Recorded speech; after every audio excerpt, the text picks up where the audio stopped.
In this video, I'll show you how to create a packing list in ClickUp. To get started, go to the space where you want to create your packing list. Click the plus icon beside the space name and click List to create a new list. Enter a name such as Packing List, Vacation Packing, or Travel Checklist. Then click Create. Next, click Add Task or New Task to add the items you need to pack.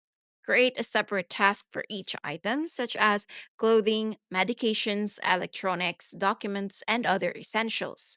Continue adding tasks until your packing list is complete. To make your list easier to organize, you can create statuses such as not packed and packed, or simply mark tasks as complete once you've packed each item. If there's something you need to buy before your trip, assign a due date to that task so you're reminded to purchase it before you leave.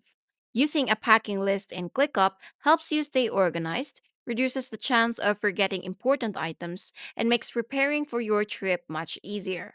And that's how to create a packing list in ClickUp.